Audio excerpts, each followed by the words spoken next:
We're still following the developments at the Itafaji scene of tragedy that happened 3 days ago.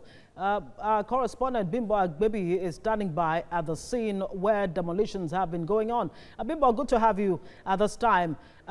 Really, how much notice did the residents, those who live in some of these defective houses, how much notice did they really get before the demolition exercise took off? Okay, first, let me start this way. We are still on Lagos Island, where demolition of structurally defective buildings, is being carried out by officials of the Lagos State Building Control Agency. And earlier, I told you that some buildings were demolished by the agency. As I speak, 3 buildings have gone down, more buildings to go. And I told you earlier that more than 40 structurally defective buildings have been sealed and will be demolished by this agency. Now, as I speak, I'm at Akpatira Street, still on Lagos Island, and just behind me is a 3-story building that have just been touched by officials of the Lagos State Building Control Agency. Now, earlier, during the demolition exercise, pandemonium broke out here as residents were the occupants rather, were obviously not happy about the exercise. I walked up to one of them and they said that they were not given enough notice before the demolition exercise started. Actually, I spoke with one of the affected residents who told me that the demolition notice actually got to them just yesterday. Now, a lot of people here are putting the blames on the doorstep of the developers and property owners. One thing I have seen here on Lagos Island is there are lots of unapproved school buildings here, school structures here that have been housed.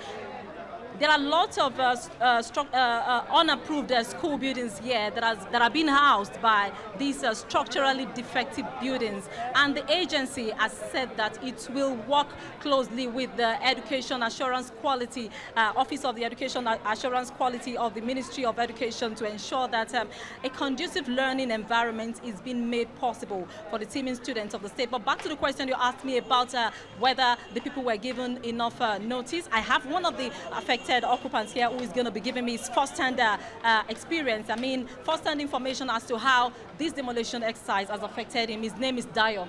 Hello, Mr. Dayo. Can we talk to you quickly? Thank you.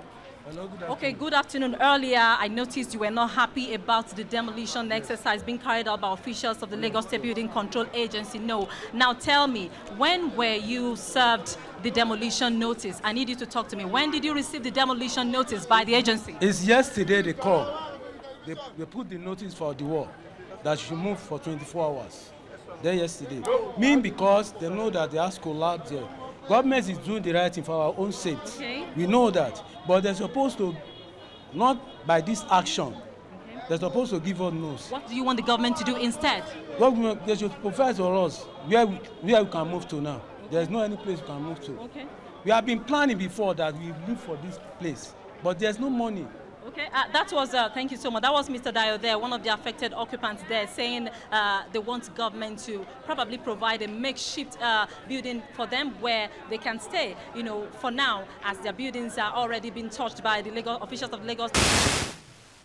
All right, thank you very much, Bimbo Agbebi there at the scene of a demolition exercise that's going on right now.